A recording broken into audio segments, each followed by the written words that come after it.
रत्नकरण श्रावकाच्या सम्यक चारित्र अधिकार आपण बघतोय. गुणव्रताचा हा दुसरा भेद आहे. पहिला भेद कुठला आहे तर दिग्व्रत. तर दिग्व्रतामध्ये आपण काय केलं होतं की 10 दिशांना एक ठराविक मर्यादा करून त्याच्या बाहेर जाणार नाही असा नियम केला. मग त्याच्यानंतर पुढचं कुठलं आहे तर अनर्थदंड नावाचं व्रत आहे. तर त्या व्रताचं काय आहे तर जो काही आपण नियम केलाय की ह्या मर्यादेच्या मी बाहेर जाणार नाही, म्हणजे मर्यादेच्या बाहेरचा पापाचा तर विषय संपला, म्हणजे तिथलं कुठलंही पाप आपल्याला लागणार नाही. पण ज्या मर्यादेमध्ये आपण राहतोय, आपलं जाणं येणं किंवा आपलं रोजचं जीवन जिथं चालू आहे, तर तिथं सुद्धा आपले जे काही अनावश्यक क्रिया होतात, अनावश्यक म्हणजे ज्या क्रिया करण्याची आपल्याला गरजच नाही आहे पण विनाकारण निष्प्रयोजन ज्या काही क्रिया होतात, तर अशा क्रियांचा सुद्धा त्याग करणं हा काय आहे अनर्थदंड नावाचं हे व्रत आहे. मग अशा निष्प्रयोजन क्रिया का सोडायच्या तर त्याच्यापासून आपल्याला फायदा तर कुठला नाही, पण विनाकारण तिथं काय होतं तर पापाचाच बंध होतो किंवा तिथं दुःखाचंच ते कारण आहे. म्हणून जे आपल्याला गरजेचं नाही किंवा ज्याच्यापासून आपल्याला कुठलाही फायदा होत नाही पण नुकसान होतं, तर अशा गोष्टींचा त्याग करणं, तर हे अनर्थदंड नावाचं दुसरं गुणव्रत आपण बघितलं. मग ह्या गुणव्रताचे काय सांगितलेत 5 प्रकार सांगितलेत. कुठले कुठले सांगितलेत? पहिला आहे कुठला? पहिला पापोपदेश, त्याच्यानंतर दुसरा हिंसादान, त्याच्यानंतर अपध्यान, दुश्रुती आणि प्रमादचर्या, असे हे 5 प्रकारचे अनर्थदंडाचे प्रकार सांगितले. मग त्याच्यामधला आपण काल बघितला की पहिला प्रकार कुठला? पापोपदेश, म्हणजे ज्या क्रिया करत असताना आपण विनाकारण दुसऱ्याला त्रास होईल असा उपदेश देणं किंवा ज्याचा आपल्याला काही प्रयोजन नाही अशा गोष्टी आपण दुसऱ्याला सांगणं आणि त्या गोष्टींच्या निमित्तात किंवा त्या उपदेशामुळं तिर्यंच्या प्राण्यांना किंवा दुसऱ्या कुणाला विनाकारण दुःखाला किंवा त्यांच्या त्रासाला कारण ठरेल, तर अशा उपदेशाला काय म्हटलं? पापोपदेश असं म्हटलं. मग ह्या पापोपदेशामध्ये काल काय सांगितलं होतं की म्हणजे आता जे प्राणी आहेत त्यांना वश करण्यासाठी कुठले तरी मार्ग सांगणं किंवा कुठल्या तरी अशा प्राण्यांचा व्यापार करण्याचा उपदेश देणं किंवा त्यांचा वध करण्याचा उपदेश देणं किंवा त्यांना हे फार किडे वगैरे होतात ना, मग त्या अशी फवारणी करा किंवा त्या पिकावर एवढ्या सगळ्या आळ्या झालेत किंवा जे जे काही रोग पडला आहे तर त्याच्यासाठी अशी औषधं असतात, ती फवारणी करा. म्हणजे ते पीक पण आपलं नाही, ते पीक चांगलं आल्यानंतर ना त्याच्यातून आपल्याला काही तो माणूस वाटा देणार आहे किंवा त्याचा आपल्याला काही फायदा होणार आहे, काहीच नाही आहे. पण उगीच बसल्या बसल्या उपदेश द्यायचा आणि तिथं असलेल्या सगळ्या त्या जीवांच्या मरणाला आपण काय झालो? कारणीभूत झालो. मग अशी काय उपयोग आहे का आपल्याला ह्या उपदेशाचा? आपल्याला वैयक्तिक काय फायदा झाला? एकतर ते जीव मेले, त्यांना किती दुःख झालं ते झालं, प्लस आपल्याला पापाचा विनाकारण बंद झाला. म्हणून ह्या क्रियेला काय म्हटलं? निष्प्रयोजनभूत क्रिया असं म्हटलं.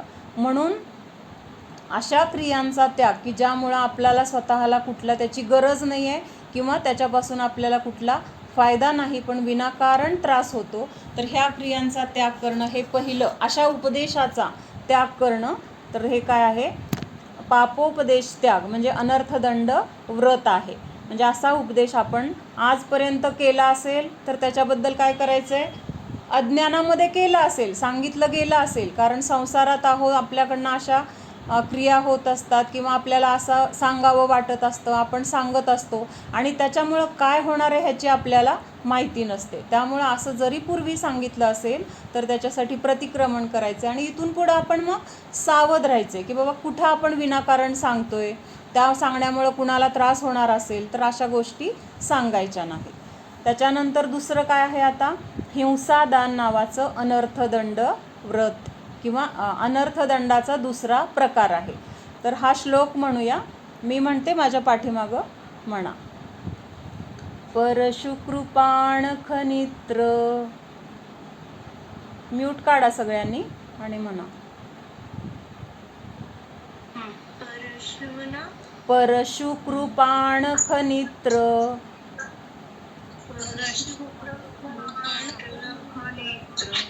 ज्वलनायुध शृंगी ज्वलनायुध शृंगी शृंखलादीनां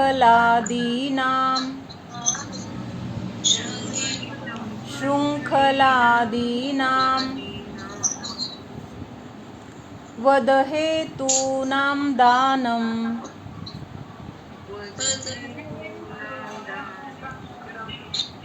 हिंसादानं ब्रुवन्ति बुधाः.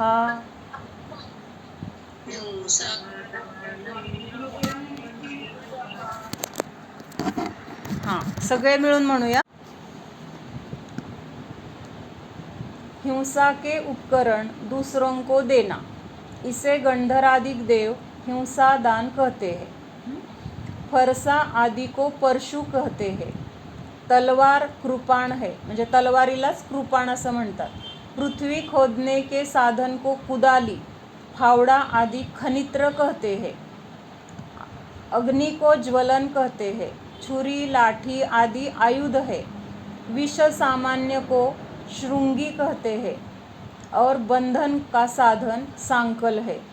ये सब हिंसा के कारण है. इनको दूसरों के लिए देना हिंसादान अनर्थ दंड है. इसका त्याग करना हिंसादान अनर्थ दंड व्रत है. मग आता काय सांगितलंय? हिंसा के उपकरण दूसरों को देना, म्हणजे दुसऱ्यांना द्यायचं. म्हणजे कधी कधी तरी आपण असं भेट म्हणून पण अशा वस्तू देतो, म्हणजे आपल्याला लक्षात येत नाही, सहज म्हणून देतो, पण त्याच्यातून हिंसा कशी होत जाते. किंवा आता मुलांना आपण गिफ्ट द्यायचे असेल तर बंदूक देतो, बंदूक वगैरे दिली जाते, किंवा तलवार, म्हणजे खेळण्याची वस्तू आहे, आपल्याला त्याच्यामध्ये काही वाटत नाही. पण त्या वस्तूशी खेळताना त्या मुलांचे परिणाम कसे होतात?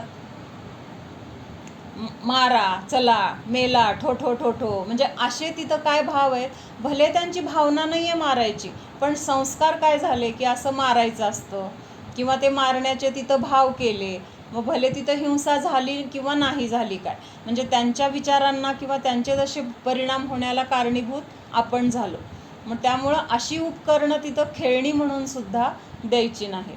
तेव्हा दोरी वगैरे आहे, तर कुणाला तरी कशासाठी तरी मागितली म्हणून आपण दिली, आणि समजा त्यांनी त्या फास लावून त्यांनी काय केलं, मेला. म्हणजे आपण तर देताना चांगल्या भावनेने जरी दिली, किंवा आपल्याला काय मदत करण्याची भावना होती, त्यांनी मागितलं म्हणून दिली, म्हणजे किती छोट्या छोट्या गोष्टीमधून आपण कुठं कसं अडकू शकतो. भले तिथं आपण काय लगेच तुरुंगात वगैरे जाणार नाही, पण त्याच्या मरणाला, फास घेऊन मरणाला निमित्त कोण झालं? इनडायरेक्टली आपण निमित्त झालो. म्हणून प्रत्येक गोष्ट करताना सावध असणं गरजेचं आहे. किंवा एखाद्या गोष्टीतून असं काही वाईट घडू शकेल का, किंवा काय घडत तशा वृत्तीने ती व्यक्ती मागते का, हे सगळं आपल्याला माहीत पाहिजे. तर अशा उपकरणांचं दान देणं किंवा मदत म्हणून देणं, हे सुद्धा हिंसादान म्हटलेलं आहे. त्याच्यानंतर हे जे काही म्हणजे शेतीमधली जी हत्यारं आहेत, हत्यारं म्हणजे शेतीमध्ये ते कुदळ, फावडा किंवा अजून काय नांगर वगैरे, मग हे जेव्हा वापर होतो ह्याचा शेतीमध्ये, तर तेव्हा त्या शेत जमिनीमध्ये किती छोटे छोटे जीव असतात, मोठे मोठे पण जीव असतात. तसले ते गोम असतात, किंवा ते काय असतात, ते पैसेसारखे, किंवा गांडूळ असतात, आणखीन काय असतं तर साप असतात, मुंगळे असतात. म्हणजे आता ते खोदायला लागल्यानंतर त्याच्यावर त्याचा घाव बसणार नाही कशावरून. मग हे सगळं कितीतरी जीवांची हिंसा होण्याला कारण कोण ठरलं? निमित्त. तरी शेवटी त्या जीवांचं मरण तसं होणार होतं वगैरे, हे झालं. पण आपण अशा गोष्टीला काय केली? अनुमोदना दिली. आणि कृतकारित अनुमोदनेचं फळ काय असतं? समान असतं. जरी आपण स्वतः नाही केलं, दुसऱ्यांनी केलं, तरी त्याला आपण निमित्त झालो असेल, किंवा त्या गोष्टीला आपली जर परवानगी असेल, तर तिथं त्याचं कारण, त्याचं जे काही त्याचं पाप असेल, तर त्याचं सगळं, त्याचे दोष आपल्याला पण समान लागतात. कारण समान फळ म्हणजे काय? जेवढं करणाऱ्याला लागतं तेवढंच करायला सांगितलं म्हणून पण लागतं. आणि कोण करत असेल त्याला आपण म्हणलं की वा वा, तू छान करतोय, असंच कर, असं नुसतं म्हणलं तरी तिथं आपल्याला त्या सगळ्या पापांचं विनाकारण भागीदार व्हावं लागतं. म्हणून मग ह्याच्यामध्ये कमी बोलणं हे सुद्धा त्याच्यामध्ये एक येतं. म्हणजे आता ते पुढं येईल, पण म्हणजे बोलण्यातनं सुद्धा कसे दोष घडतात किंवा बोलण्यातनं पण कसं आपण विनाकारण पापाचे भागीदार होतो. मग हे सगळं काय अनर्थदंडामध्येच येते. त्यांनी फक्त थोडे वेगळे वेगळे भेद केलेले आहेत. पण असं प्रत्येक क्रिया जी अनावश्यक आहे, ज्याचं काही कारण नाही आहे, म्हणजे आवश्यक क्रिया आपल्याला करायच्यात त्या करतोय, त्याच्यातून पाप गोळा होतच आहे. पण जे करायची गरज नाही आहे अशातून पण आपण ते गोळा करून घेतोय आणि आपल्याला त्याच्याने विनाकारण दुःखालाच सामोरं जावं लागतं. त्याच्यानंतर परत काय सांगितलं की हां, तर असं पृथ्वी वगैरे खोदत असताना जे काही जीव मारले जातात किंवा त्यांचे कुटुंबाच्या कुटुंब तिथं असतं, म्हणजे असं आपण एखादं कुदळ मारली आणि अचानक तिथून सगळे असे बाहेर भसा भसा भसा जीव बाहेर येतात, असं होतं की नाही. खूप वेळा असं बघितलेलं आहे. म्हणजेच काय, तर त्यांच्यावर काहीतरी त्यांच्या घरावर किंवा त्यांचं जे एक ठिकाणी ते राहत असतात तिथं, तर त्या ठिकाणी काय केलं आपण, त्यांचं घर उद्ध्वस्त केलं आणि त्यांना मग ते सैरभैर झाले. आता कुठं जाऊ, त्यांना एवढं तर कळतं की कोण मारतंय काय मारतंय हे जरी कळत नसलं, काहीतरी आपल्यावर संकट आलेलं आहे आणि आपल्याला ह्या संकटापासून बचाव करायचा आहे, ह्या दृष्टीने ते इकडं तिकडं सैरावैरा पळतात. पण कुठं जावं किंवा कुठं आपल्या सुरक्षा होईल एवढं ज्ञान त्यांना नाही आहे. ते किती सूक्ष्म जीव आहे, त्यांची बुद्धी किती छोटी असणार, त्यामुळे त्यांना तेवढं ज्ञान नाही आहे आणि त्यामुळे त्याचं काय होतं की बऱ्याच वेळा ते मेले जातात, तुडवले जातात, चिरडले जातात, त्यांचे हातपाय तुटले जातात. मग हे सगळं काय होतं, तर आपल्या निमित्तात घडतं, म्हणून ह्याचं सगळे पाप आपल्याला लागतं.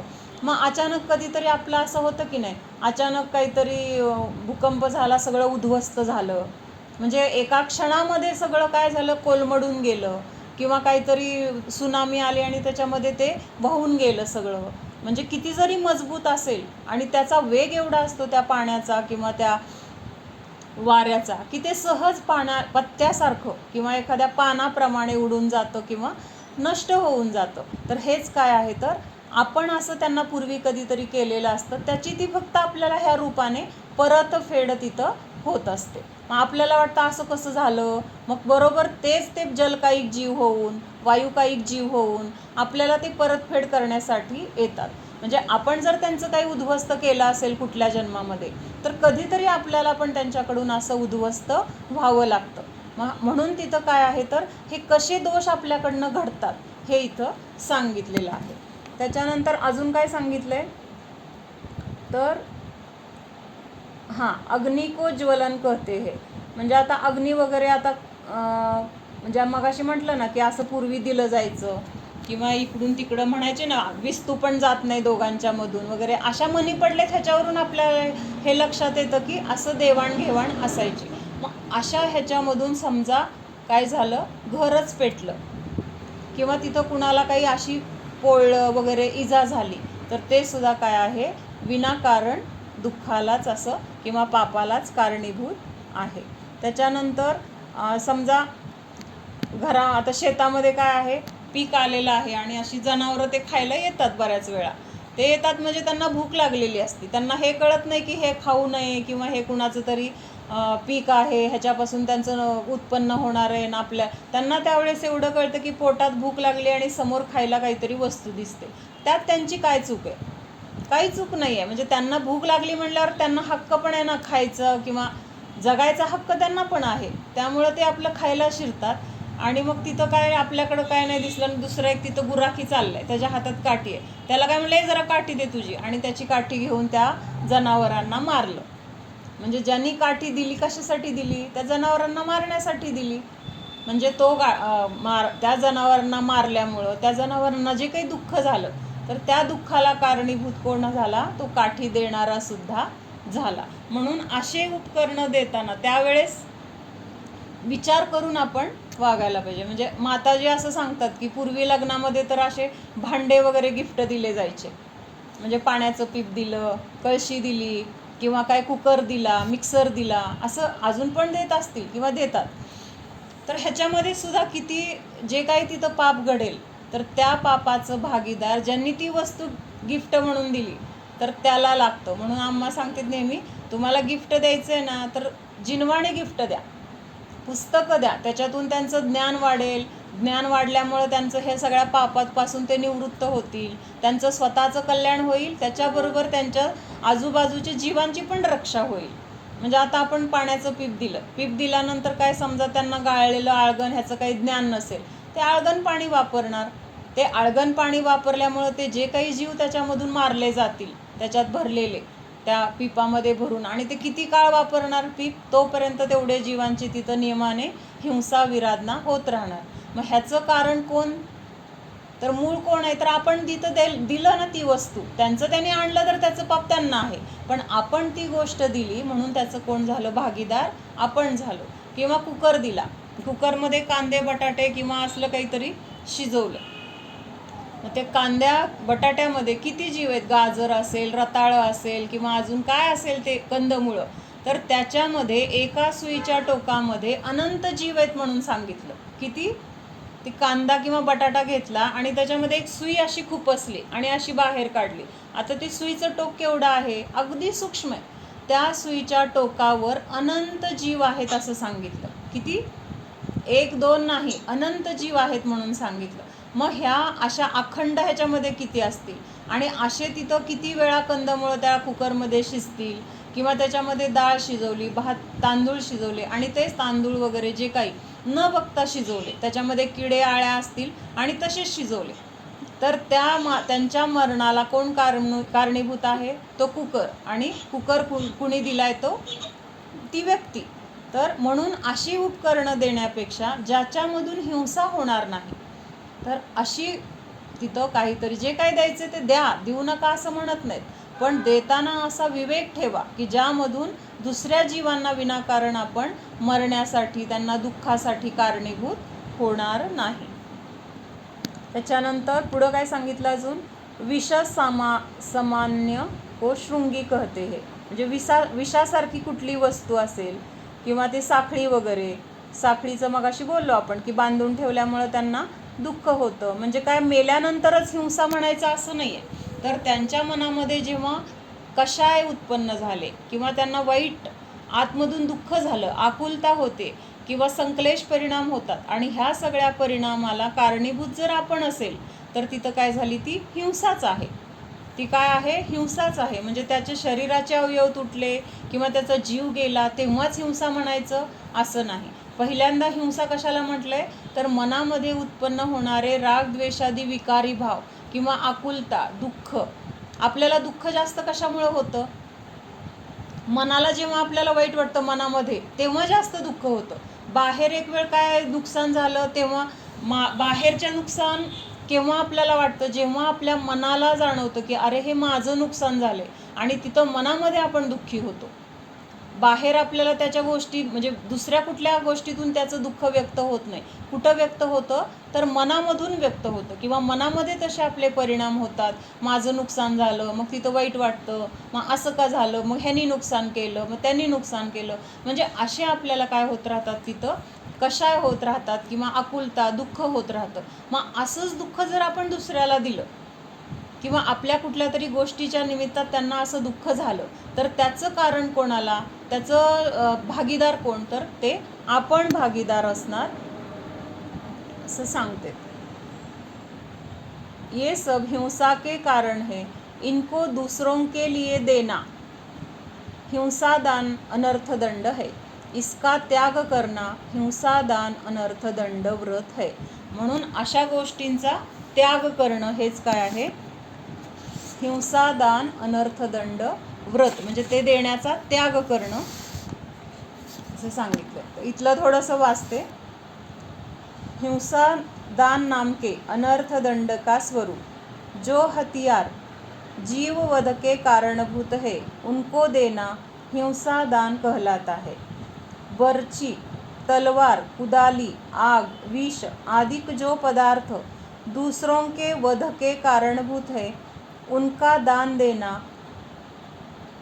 दान करना.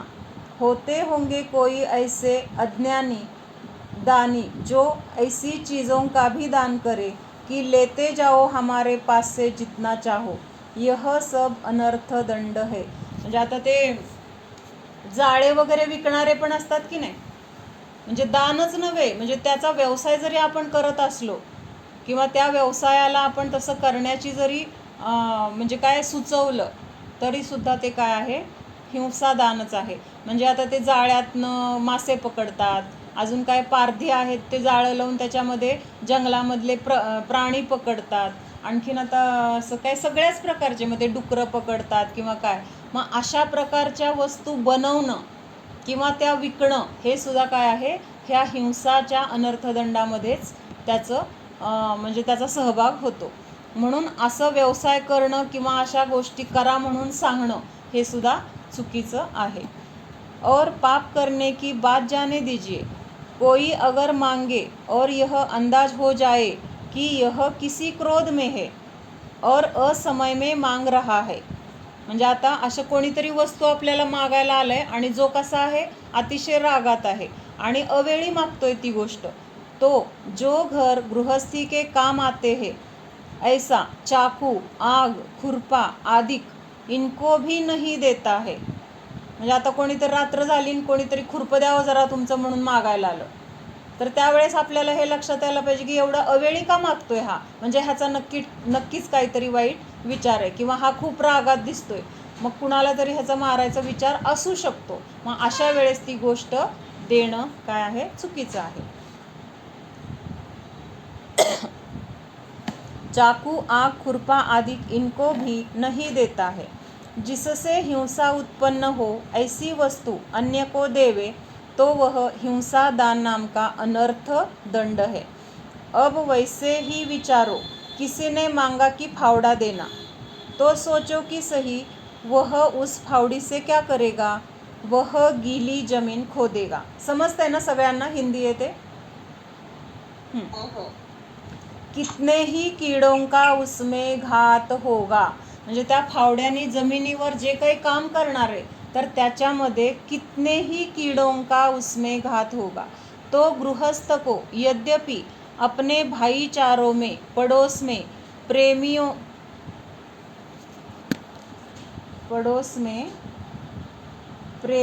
से न निभेगा कि वह न दे.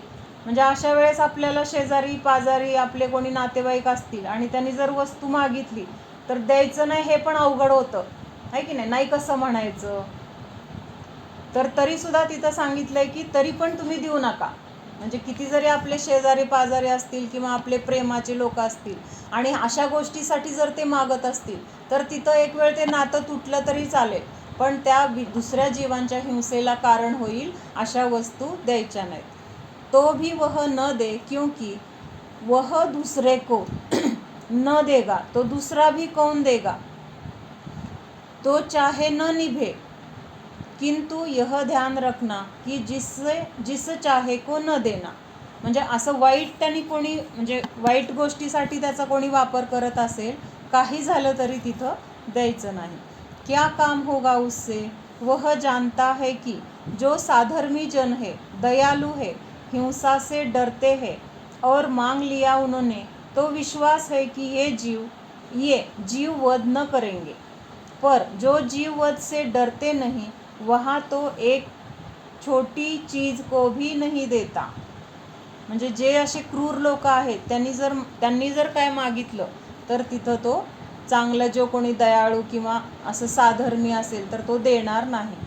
देता है तो वह हिंसा दान नाम का अनर्थ दंड है. फिर ऐसी चीज को बेचना नहीं. मग अशा गोष्टी विकायच्या पण नाही. देखो यदि बहुत निर्दोष व्यापार की बात कही जाए तो कहने को क्या रह जाएगा, 2-4 चीज़ें मुश्किल से रह पाएगी.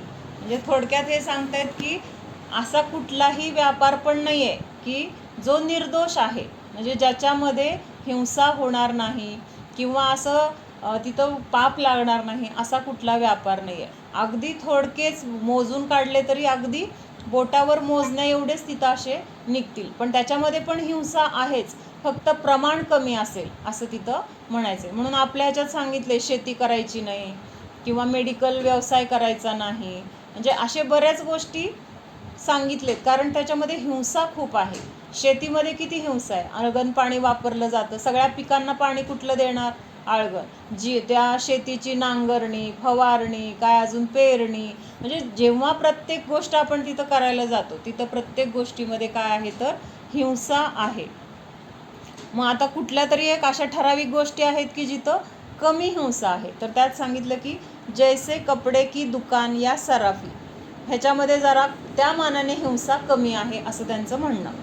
और यदि बहुत बारीकी से देखे तो न नमक की दुकान कर पाएंगे न गुड़ की, कितनी ही ऐसी बातें हैं की जो निर्दोष विधि से चले तो व्यापार छूटता है. म्हणजे आपण जर असं विचार केला तर मग कुठलाच नाही, म्हणून मग सरळ दीक्षा घेऊन आपलं धर्म करणं हे सगळ्यात सोपं. तिथं कुठल्या प्रकारची हिंसा व्हायचा प्रश्न नाही. तो ऐसी चीज़ों का बेचना हिंसादान अनर्थ दंड है, अथवा भाडे पर फावडा कुदाली आदि उठाना. म्हणजे काय काय लोक असं पण देतात, अशा वस्तू भाड्याने दिल्या जातात काही ठराविक काळासाठी भाडं घेऊन. मग तिथं जरी ते व्यवसायासाठी म्हणून करतायत पण त्याच्यामध्ये सुद्धा तिथं ह्या सगळ्या हिंसेचा दोष असणारच. यह काम कभी भी न करना, यदि करे तो वह हिंसादान अनर्थ दंड है.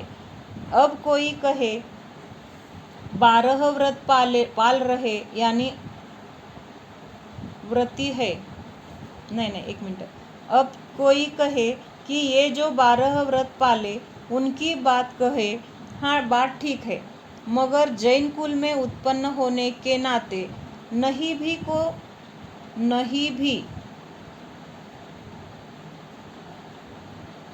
एक मिनट, जैन कुल में उत्पन्न होने के नाते नहीं भी 12 व्रत पाले याने अव्रती है तो भी चित्त गवाही देता है, सो तो सोचो.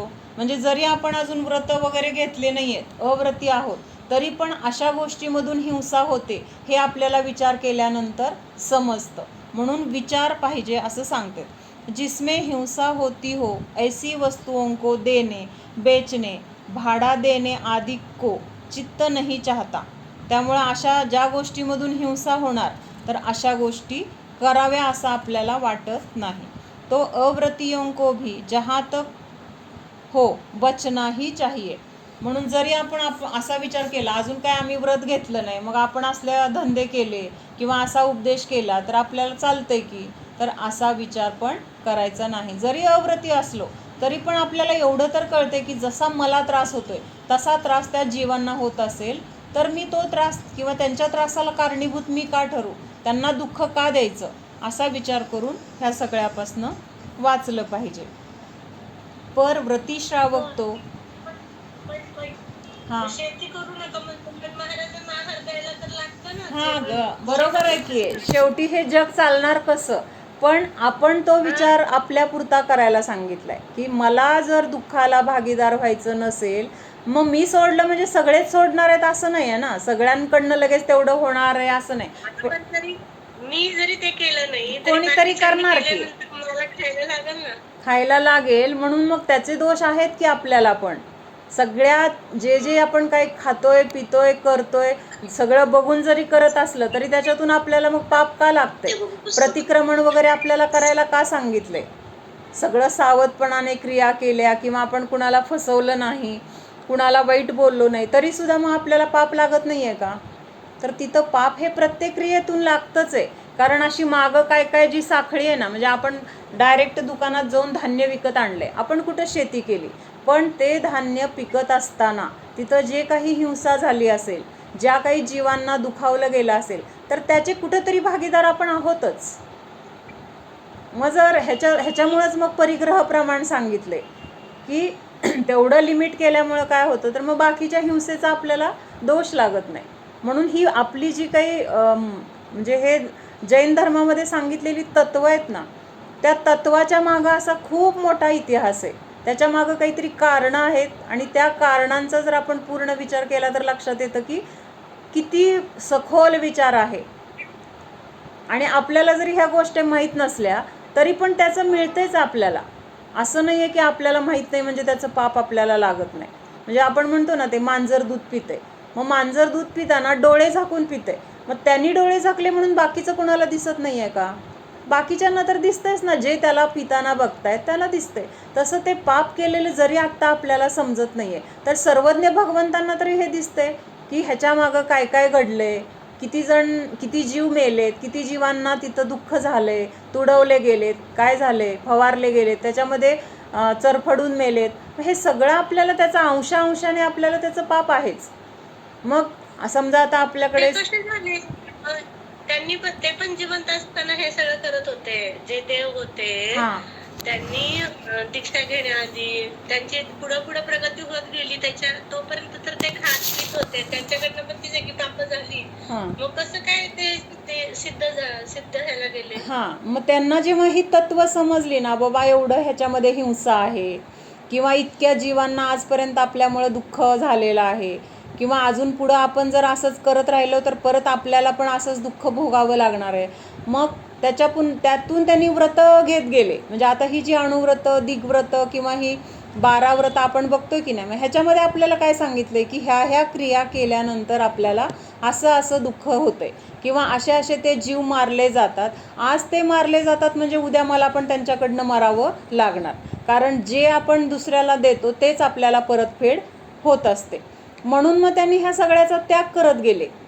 पहिल्यांदा काय अणुव्रत धारण केली, मग गुणव्रत धारण केली, मग शिक्षाव्रत धारण केली, त्याच्यानंतर मग हळूहळू काय केलं तर घराचा त्याग केला, मग संघात राहू लागले. मग त्याच्यानंतर परत मनाची दृढता झाल्यानंतर दीक्षा घेतली. आता दीक्षा घेतल्यानंतर काय झालं, सगळ्या प्रकारच्या पापाचा त्याग झाला. तिथं महाव्रत आपण बघितले. महाव्रत म्हणजे काय, जी 5 प्रकारची पापं आहेत तर त्या सगळ्या पापांचा तिथं त्याग झाला. आणि आहारसुद्धा त्यांना कसा घ्यायचा आहे, उद्दिष्ट आहाराचा त्याग आहे त्यांना. उद्दिष्ट आहार म्हणजे काय माहिती आहे का, ऐकला असशील तू. उद्दिष्ट आहार कशाला म्हणतात मावशी? उद्दिष्ट आहार कशाला म्हणतात? आपल्यासाठी केलेला आहाराला उद्दिष्ट आहार. म्हणजे असं जर म्हणलं ना की आज महाराजांसाठी हे बनवा, की महाराजांना हे आवडते, ही वस्तू महाराजांसाठी आहे बरं का, कोणी घेऊ नका, तर ती वस्तू महाराजांसाठी बनवली म्हणून त्याला उद्दिष्ट म्हणजे काय, महाराजांसाठी उद्देश ठेवून बनवलं, त्यांच्या उद्देशाने बनवलं, तर त्याला काय म्हटलं, उद्दिष्ट आहार. उद्देश काय आपला, की ही वस्तू किंवा हा आहार महाराजांसाठी बनवलाय किंवा महाराजांसाठी बनवायचे, असंच म्हणून जर विचार करून आपण जर ते करत असेल तर तिथं महाराजांना उद्दिष्ट आहाराचा दोष लागला, आपल्याला पण उद्दिष्ट बनवलं म्हणून दोष लागला. म्हणजे दोन्ही पण दोषी झाले. म्हणून कशी पद्धत होती पूर्वी माहिती का, की सगळेच म्हणजे प्रत्येक घरामध्ये कोणी ना कोणी व्रती असायचे पूर्वी, आणि ते व्रती लोक स्वतःसाठी ते सगळं सवळ्यामध्ये शुद्ध पद्धतीने बनवायचे. आणि ते बनवल्यानंतर आहाराच्या वेळेला मग मुनी बाहेर पडतात, त्यावेळेस आपल्या दारामध्ये उभं राहायचं, की समजा आपल्या दारातून ह्या वेळेस कोणी मुनी आहाराला निघाले असतील तर त्यांना पहिल्यांदा पडगावून घ्यायचं, त्यांना आहार द्यायचा. कुठला आहार द्यायचा, जो आपण आपल्यासाठी बनवलाय, त्यांच्यासाठी बनवलाय असा नाही, आपल्यासाठी आपण बनवलाय आणि आपल्यासाठी बनवलेल्यामधून त्यांना आहार द्यायचा. कारण ते पण एक व्रत आहे, अतिथी संविभाग नावाचं व्रत आहे. म्हणजे आपल्या घरामध्ये जे काही बनतं तर त्याच्यामधलं अगोदर दुसऱ्याला द्यायचं आणि मग आपण त्याचं सेवन करायचं किंवा मग आपण ते खायचं.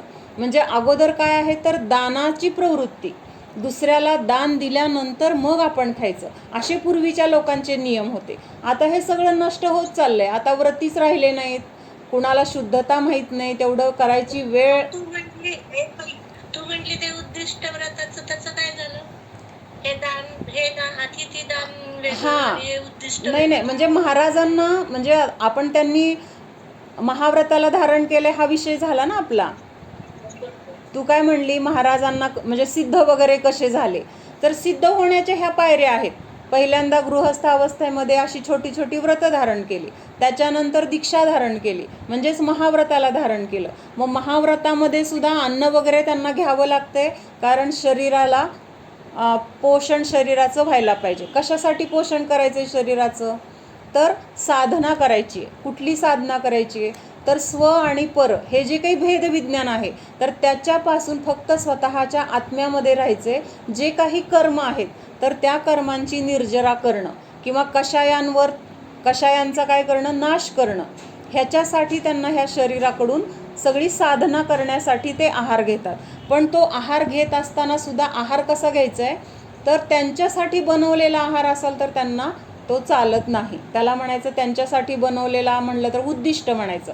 मग तसा जर आहार त्यांनी घेतला ना तर हे आपल्याला जे सगळे दोष लागलेले असतात ना, म्हणजे आपण आता बाजारातून आणल्यानंतर मी आत्ता म्हणलं आपण धान्य आणलं, पण ते धान्य बनत असताना झालेल्या सगळ्या हिंसेचे भागीदार आपण पण कुठं ना कुठं आपल्यावर पण त्याचं भागीदारी आहे.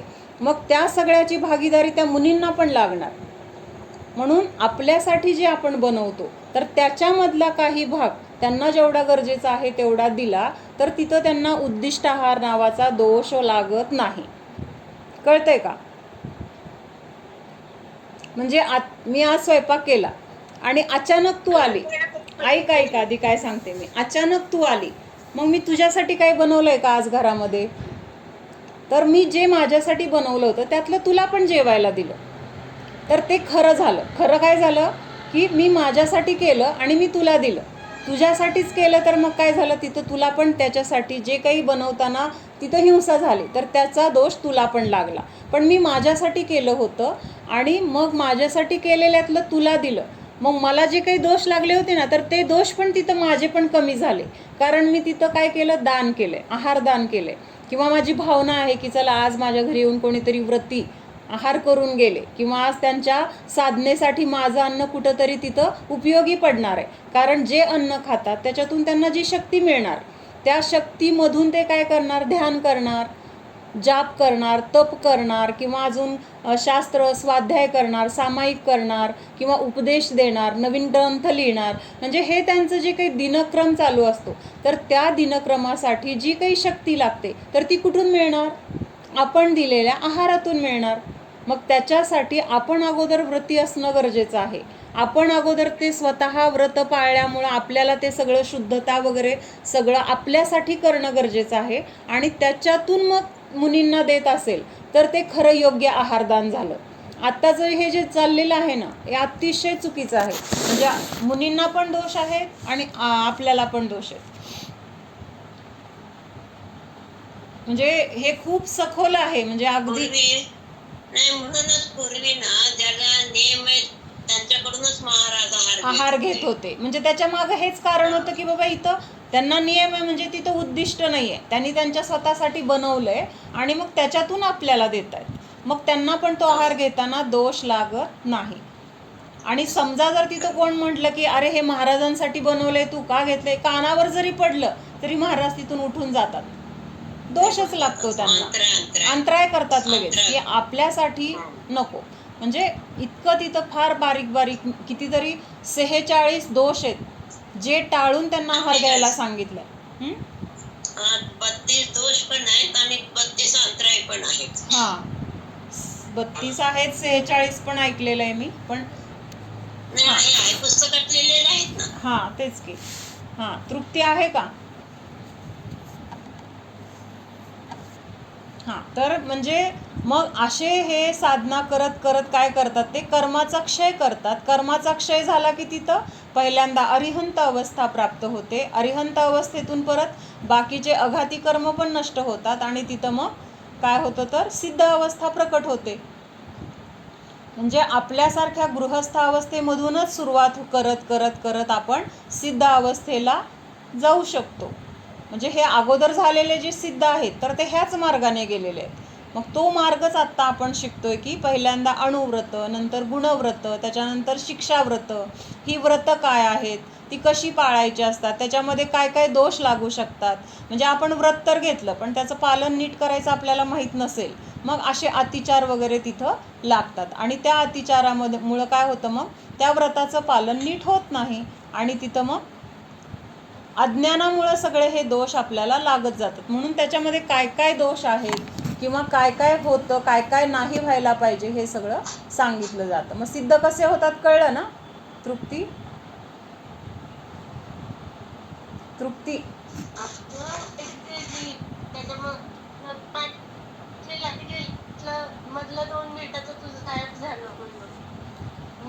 सिद्धचं म्हटली ना तू, सिद्ध कसे होतात? अन्नाचं समजलं मला. मला सांग, 2 नंबरचा पैसा लोक खूप कमवतात आणि 2 नंबरचा पैसा खूप कमवतात आणि त्याचं काय? हां, त्याचं त्यांना फेडावं लागणार आहे ना. आत्ता का मिळतोय पैसा माहिती का त्यांना? ते वाईट वागतायत तरी पण त्यांना पैसा मिळतोय, ते चुकीचं लोकांना त्रास देत आहेत तरी पण त्यांना पैसा मिळतोय, किंवा भ्रष्टाचार करतायत तिकडून पण त्यांना भरपूर पैसा मिळतोय. आत्ता ते वागतात त्याचं त्यांना मिळत नाही आहे. त्यांनी मागच्या जन्मी काहीतरी पुण्य केलेलं आहे, त्याचा उदय आत्ता आलेला आहे आणि त्या उदयामध्ये तसा पैसा त्यांना मिळणारच होता. फक्त त्यांचं आत्ता क्रिया अशी दिसते की ते भ्रष्टाचार करतायत, ते दुसऱ्यांना फसवतायत किंवा काहीतरी वाईट मार्गाने पैसा कमवतायत, काही असं ब्लॅकमेल करतायत कुणाला तरी, किंवा असले वाईट व्यवसाय करतायत की ज्याच्यामधून जीवांची हिंसा होईल. म्हणजे असं सगळं आपल्याला करताना दिसतंय. पण आत्ता ते तसं करतायत म्हणून पैसा येतोय असं मुळीच नाही आहे. तर आत्ता पैसा येतोय. ते म्हणायचं नाहीये मला. हां मला ते म्हणायचं नाहीये ते पैसा कमवू देत असं आपण. हां जेव्हा दान करतो हां तेव्हा त्याचं पुण्य पापाचा कसा हिशोब होतो. जसं आपण अन्नदानाचं तू म्हटली हां ते आपल्यातलं देतो आपण दान, हां म्हणून ते कमी लागतं. मुलींना त्याचं पाप कमी लागतं. हां तसं पैसा आपण आपला आहे तो आपण चुकीच्या मार्गाने मिळवलेला आहे, पण हां. दान तर करतोय आपण. दान करतोय, पण मग त्या दान करण्यासाठी जर आपण तो पैसा कमवत असेल वाईट मार्गाने, आणि तिथं आपण असं म्हणत असेल की मी जरी आता वाईट मार्गाने पैसे कमवलेत मग मी हे दान दिल्यावर माझं ते पाप नष्ट व्हावं, कर्म असं माफ करत नाही आपल्याला. कर्म काय करणार? तुम्ही ज्या मार्गाने ज्या वाईट गोष्टी केलेल्या आहेत आणि त्या वाईट गोष्टी करून पैसा मिळवला आहे तर त्याचं फळ तुम्हाला भोगावंच लागणार. आणि इथं दान जरी तुम्ही दिलं असलं तरी पण त्या दानाचं पण असं उत्कृष्ट फळ मिळत नाही. म्हणून दान देताना सुद्धा ती वस्तू कशी पाहिजे? तर योग्य मार्गाने कमवलेली पाहिजे. अन्यायाने कमवलेल्या वस्तूचं जर दान दिलं तर तिथं आपल्याला त्याचं फळ मिळणार नाही, किंवा मिळालं तरी अगदी अल्प मिळेल. कळलं का? आणि तेच आपण थोडंसं जरी दिलं पण शुद्ध भावनेने आणि आपण न्यायपूर्वक मिळवलेलं दिलं तर त्याचं असं महान फळ मिळतं. म्हणजे ती बाहुबलीची गोष्ट माहिती आहे ना. म्हणजे आपली ही श्रवणबेळगोळची जी मूर्ती आहे ती कुणी बनवली? चामुंडराय म्हणून राजा होता, त्या चामुंडरायाने ती मूर्ती बनवली. बाकीचा इतिहास माहीत आहे. त्यांच्या आईच्या स्वप्नामध्ये हे झालं वगैरे, मग तिने ती मूर्ती बनवायला सांगितली, मूर्ती बनवली. आता कसं असतं, शेवटी आपण संसारी आहोत, म्हणजे कषायांनी सहित आहोत आपण, आणि कधी कुठल्या कषायाचा उदय येईल हे काय आपल्या हातात नसतं. मग आता चामुंडराय खूप चांगले होते, जैन होते, धार्मिक होते, म्हणजे अगदी आईच्या आज्ञेमध्ये तत्पर होते. म्हणजे आई म्हणजे त्यांच्यासाठी देव होती, ती म्हणल ते असं सगळं चांगलं होते, प्रजेसाठी चांगले होते. पण जेव्हा एवढी मोठी मूर्ती बनवून झाली तर त्यांना तेव्हा काय झाला? अहंकार उत्पन्न झाला. एवढी मोठी मूर्ती मी बनवली म्हणजे एक मान कशा आहे तिथं त्यांना उत्पन्न झाला. आणि मग त्या मूर्तीचा अभिषेक करायचं दिवस आला. मग अभिषेक करायच्या वेळेस घागरीच्या घागरी तिथं वरून ओतलं जातंय. दूध असेल, पाणी असेल, पण ते पाणी ना खालीपर्यंत येतच नव्हतं. म्हणजे किती जरी ओतलं तरी ते मधल्यामध्येच गायब. मग असं का होतंय, असं का होतंय कळे ना. आता त्यांना वाईट म्हणजे असं अवघड वाटायला लागलं, एवढा मोठा मी राजा, माझ्याकडे काही कमी आहे काय? मग ते अभिषेकाचं खालीपर्यंत यायलाच पाहिजे, मग येत तर नाही आहे. मग तिथं काही कमीपणा वाटायला लागला ना, एवढा मोठा राजा आहे ना, असं कसं काय होईल, अशी माझी बदनामी होईल. ह्याच्यानी त्याच्या मनामध्ये काय झालं? एक प्रकारचं भय उत्पन्न झालं. मग तेवढ्यात एक म्हातारी, गर्दी खूप होती, पण ती एक म्हातारी ना, एक छोटीशी ती मिळी, ते कर्नाटकमध्ये म्हणतात ना मिळी, तवली काहीतरी अशी छोटी, तर एवढंसं त्याच्यामध्ये दूध घेऊन आली आणि ती म्हणत होती की अगदी गरीब साधे कपडे, मला अभिषेकाला करू द्या, मला अभिषेक करायचा आहे. आणि सगळे म्हणत होते अगं घागरीच्या घागरी दूध ओतायला लागले तरी पण तिथं येईना, आणि तुझं काय तिथं पुरणार आहे, तू कोण लागून गेली? मग ती म्हणत होती मला फक्त माझे भाव आहेत की भगवंतांचा अभिषेक करायचा आहे. आणि मग शेवटी खूप विनवण्या केल्यानंतर कुणीतरी तिला परवानगी दिली, तर तिने ते ओतलेलं दूध खालीपर्यंत आलं. म्हणजे तिच्या एवढ्याशा दुधाचा अभिषेक ते अख्ख्या मूर्तीवरून खालीपर्यंत आला. म्हणजे शेवटी तिथं भावना काय आपली आहे, त्या भावनेचं फळ मिळतं. मग आपण वाईट मार्गाने फळ कमवलाय पैसा आणि दानधर्मासाठी जर कमवत असेल तर त्याचं फळ आपल्याला मिळणार नाही. एकतर वाईट मार्गाने कमवलंय त्याचं सगळं पाप, महापाप आपल्याला भोगावं लागणार आहे, आणि ह्याच्यापासून पण आपल्याला पुण्य मिळणार नाही. ह्याच्यामध्ये एक श्लोक आहे इष्टोपदेशमध्ये, तर त्याच्यामध्ये त्यांनी काय सांगितलं आहे की दान करण्यासाठी जरी तुम्ही चांगल्या मार्गाने जरी धन कमवत असला, काय सांगितलंय आता तू तर आत्ता म्हणली की हे वाईट मार्गाने कमवून जर दान दिलं तर त्याचा फायदा होतो का, तर तो तर विषयच नाही आहे. अगदी न्यायाने कमवले, पण मी न्यायाने कशासाठी कमवले की मला दान द्यायचे असं म्हणून जर मी कमवत असेल तर त्याला उपमा कशाची दिली आहे? आंघोळ करायची आणि तिथं जाऊन चिखलात लोळायचं. काय सांगितलंय? आंघोळ करायची स्वच्छ, हां, आणि गजस्नान म्हणजे तो हत्ती असंच करतो ना, त्या ह्याच्यामध्ये तलावात जातो, सगळ्या सोंडेने आपल्या अंगावर पाणी वगैरे ओतून स्वच्छ होतो आणि बाहेर आल्यानंतर कुठेतरी मातीत लोळत बसतो. मग त्या आंघोळ करण्याचा काय फायदा आहे? म्हणजे दान देण्यासाठी आपण जे काही कमवतो ना, ते कमवत असताना हिंसा होते, पापं होतात.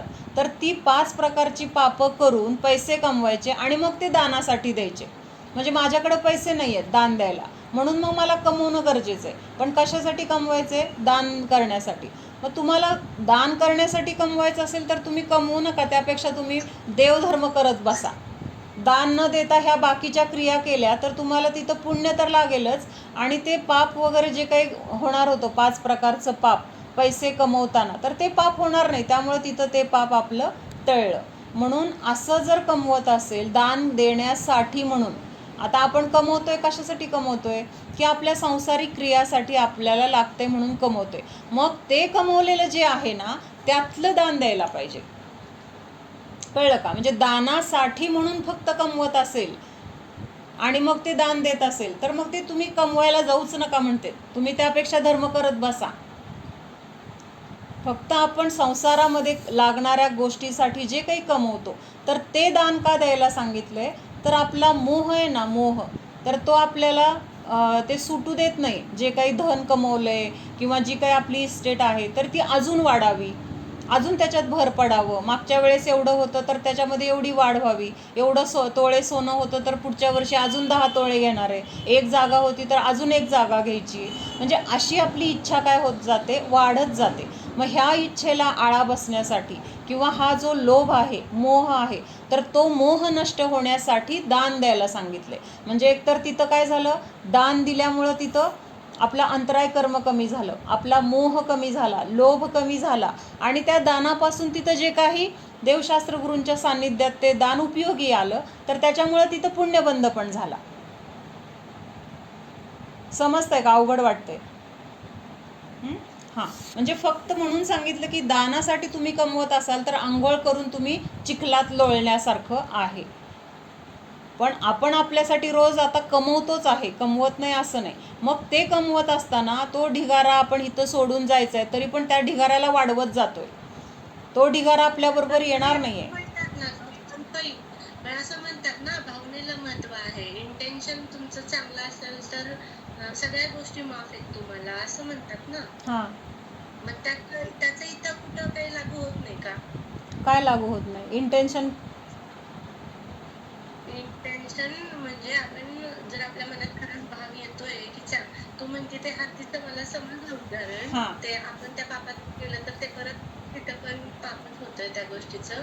पण जर इंटेन्शन चांगलं आहे ना, पण ठीक आहे. मग इंटेन्शन चांगलं आहे तर मग जे चिखल लागल्यामुळे जो काही त्रास होणार आहे ना, म्हणजे तिथं पाप करून जे काही तुला भोगावं लागणार आहे ना, तर ते तुलाच भोगावं लागणार आहे.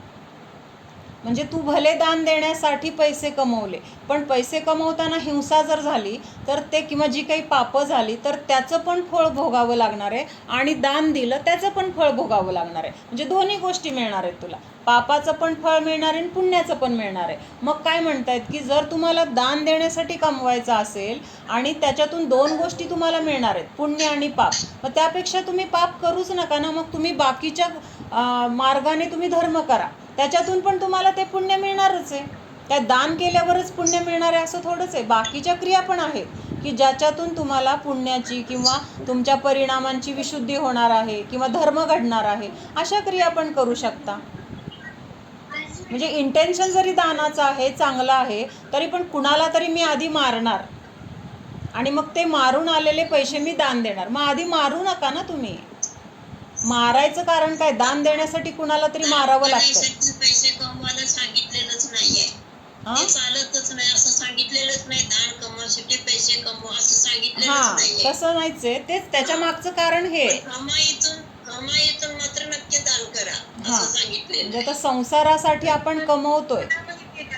जेव्हा चढाव वगैरे होतात मंदिरात एवढे मोठे मोठे, आपण पंचकल्याणला जातो, इकडे जातो आणि तिथे मोठे मोठे चढाव होतात आणि मग ज्यावेळेस आपण चढाव नाही घेऊ शकत त्यावेळेला असं वाटतं यार आपण पण दिलं असतं, आपण पण अजून कमवलं असतं तर आपण पण केलं असतं अजून, असं होतं ना. असं होतं.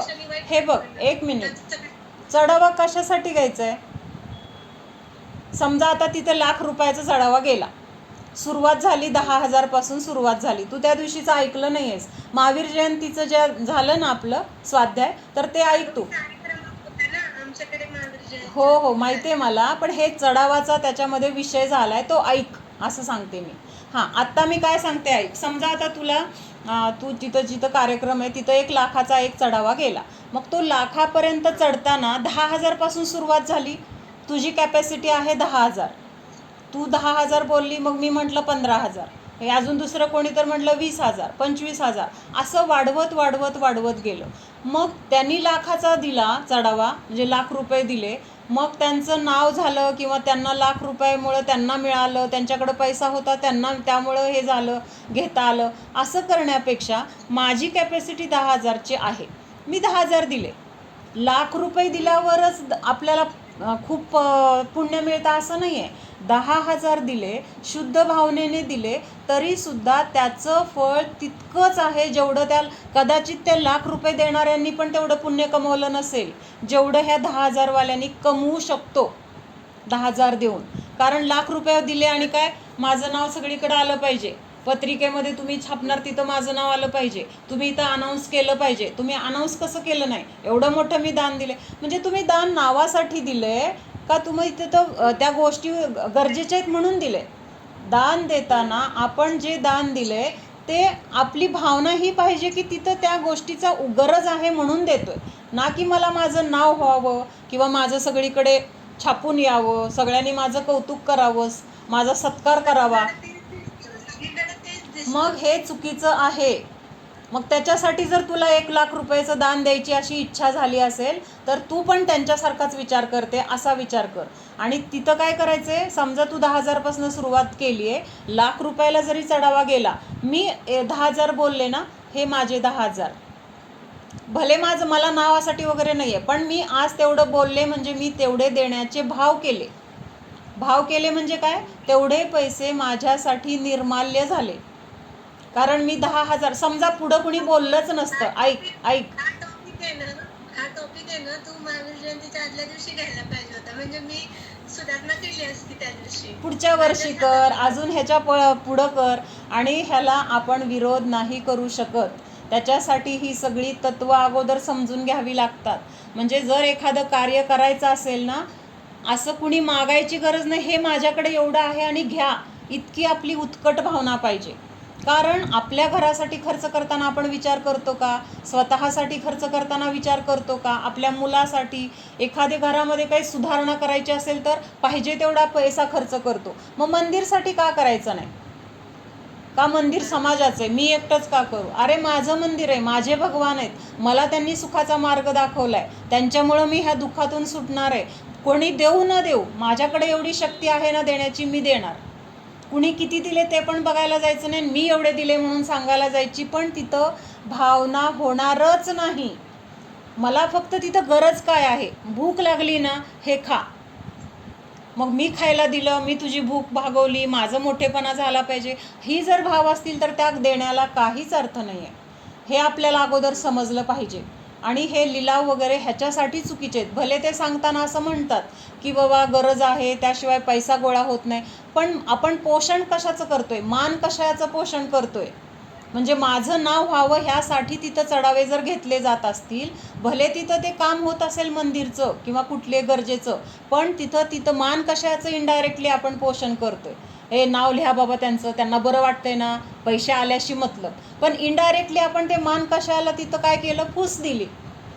जर तत्त्व कळलं मला की हे घर माझं आहे, मला पाहिजे तेवढं मी ह्याच्यामध्ये करणं गरजेचं आहे आणि माझ्याजवळ आहे, तर मी तिथं कोणी देऊ न देऊ घरातलं, मी माझं खर्च करणार की नाही? माझ्या घरासाठी. मला काय वाटतं आता माहिती तुझं ऐकल्यावर, हे काढून नाही टाकायला पाहिजे. हे जे आहे ना, चढाव जे आहे ना, ते काढून नाही टाकायला पाहिजे. उलट पहिल्या माणसापासून जर 10 माणसांपर्यंत जर त्या बोल्या चढल्या असतील, 10,000, 15,000, 50,000 आणि 1,00,000, तर उलट असा रूल करायला पाहिजे ते दोघांचे पण इंटेन्शन पूर्ण होतील, की ज्यांनी पहिली बोली बोललेली आहे त्यांच्यापासून ते 1,00,000पर्यंत ज्यांनी बोललेले आहे त्यांनी सगळ्यांनी कंपल्सरी द्यायचे आहे. बघ एकदा करून, कोणी देत नसतं तृप्ती. इंटेन्शन पूर्ण होईल. आणि खूप जण तर तुला सांगू का, अंतरंगातली भावना सांगू का, असं पण असतं की आता सुरू झालं 10,000 पासून आणि माहिती आहे की आता हे भरपूर जाणार आहे, मोठं 1,00,000 1,50,000 पर्यंत जाणार आहे. उगी मध्ये 50,000 बोलायचे, म्हणजे मला माहिती की मला द्यायची गरजच पडणार नाही, पण मी बोलले होते 50,000 हे लोकांना दिसावं. मग हे सगळं ना खूप चुकीच्या पद्धतीने चाललेलं आहे. म्हणूनच हे कंपल्सरी करायचं, म्हणजे ही मधली लोक पण बोलणार नाहीत, विचार करून बोलतील की अरे बोलले तर देणं भाग आहे आपल्याला, आणि मग ते पैसे पण जास्तीत पण कार्य होईल आणि भावना पण दुखवल्या जाणार नाहीत लोकांच्या. म्हणजे कधी कधी असं होतं ना, कधी कधी असं होतं, दोघात जर बोली चढत असेल ना, तर दोघांना पण देतात, जास्त न वाढवता दोघांना पण देतात. दोघांना देतात की, त्याचा प्रश्न नाही आहे, पण इथं विषय काय आहे की त्याच्यामधून एकतर तो निर्माल्याचा दोष लागतो, म्हणजे ज्यांनी बोललं आणि पुढं चढावा गेला आणि तेवढे पैसे आता आपला पुढं वाढल्यामुळं आपल्याला द्यायचं कारण नाही पडलं, ते 10,000 रुपये मी घरात जर वापरते तर मला ते निर्माल्य खाल्ल्याचा दोष लागतो. आणि हा निर्माल्याचा दोष म्हणजे काय आहे माहिती का, की भगवंतांचं, देवशास्त्र गुरूंचं जे काही द्रव्य असेल तर ते द्रव्य आपण आणून वापरल्यानंतर जो दोष लागतो ना, तर तो दोष आपल्याला लागतो. म्हणजे मंदिरचे पैसे आहेत आणि दानपेटीतले पैसे आणून आपण वापरले, आपण एरवी कुणाची वस्तू असली तरी आपल्याला घ्यायला कसं होतं, काय संबंध आहे आपला, चोरी झाली म्हणतो ती, असं घ्यायचं नसतं. आणि तिथं मंदिरचे 10,000 रुपये आपण आणून आपल्यासाठी वापरलं तर हे केवढं मोठा दोष आहे. तर त्याला म्हणतात निर्माल्याचा दोष. आणि हा निर्माल्याचा दोष आपल्याला निधत्ती निकाचित नावाचं कर्म बांधलं जातं. निधत्ती निकाचित म्हणजे आपण बोललो, पण आपल्याला जर ते मिळालं नसेल, वाढवत गेलं, तर ते आपले पैसे निर्माल्यच ना. हो, निर्माल्य. कारण तेवढे देण्याचे भाव केले की नाही. समजा मी 10,000 बोलले आणि पुढं कोणीच नाही बोललं, एक कल्पना करून चाला, कोणीच नाही बोललं, तर मी 10,000 देणार की नाही. मग मला तिथं मी न देता ती वाढली म्हणून मी ते पैसे दिलेच नाहीत, पण द्यायचे भाव मी केले होते, म्हणजेच ते निर्माल्य झालं 10,000 रुपये. मग तेवढे 10,000 रुपये देऊन तिथं भले आपल्याला तिथं चढावा मिळाला नाही म्हणून, म्हणजे आपला नंबर लागला नाही म्हणून वाईट वाटायचं कारण नाही. मी बोलले होते ना, हे माझे 10,000. आणि शिखरजीमध्ये अशी घटना घडलेली आहे. शिखरजीमध्ये असं कधीतरी, खूप पूर्वीची गोष्ट आहे, लिलाव असा लिलाव नाही, सॉरी, काय म्हणतात, चढावे. हां, तर आम्हा ह्याला लिलाव म्हणते, म्हणून माझ्या तोंडात लिलाव आला. भगवंताच्या दारात बसून लिलाव करता का असं म्हणते, आणि त्यामुळे आम्हांचा पूर्ण विरोध आहे ह्या गोष्टीला. मग तिथंच शिखरजीमध्ये एकदा असं कशाचे तरी चढावे चालू होते. मग एका माणसाने जवळजवळ 1,00,000 पर्यंत त्यांनी म्हणजे बोलले, 1,00,000, आणि चढावा त्याच्या पण पुढं गेला. आणि मग शेवटी चढावा झाल्यानंतर हे 1,00,000 जे बोलले होते ना, त्यांनी जाऊन तिथं माझे हे 1,00,000 रुपये घ्या म्हणून तिथं दिले.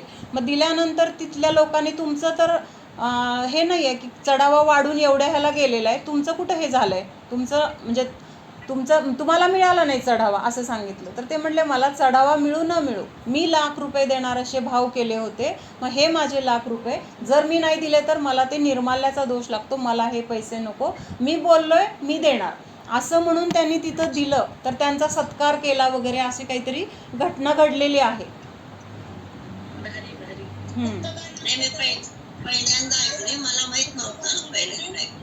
काय म्हटलं मावशी? नाही, ह्या मावशी काय तर बोलतायत. गुप्तदान काय? दानामध्ये सगळ्यात बेस्ट गुप्तदान, महान पुण्याचं कारण गुप्तदान. म्हणजे तिथं नाव लिहायचं वगैरे तर लांब राहिलं, तोंडाने पण कुणाला दिलेलं सांगणार नाही किंवा दिलेलं कळावं असं भाव करणार नाही, उलट कुणाला न दाखवता न दिसता ते दान करून मोकळं. तर हे गुप्तदान सगळ्यात श्रेष्ठ.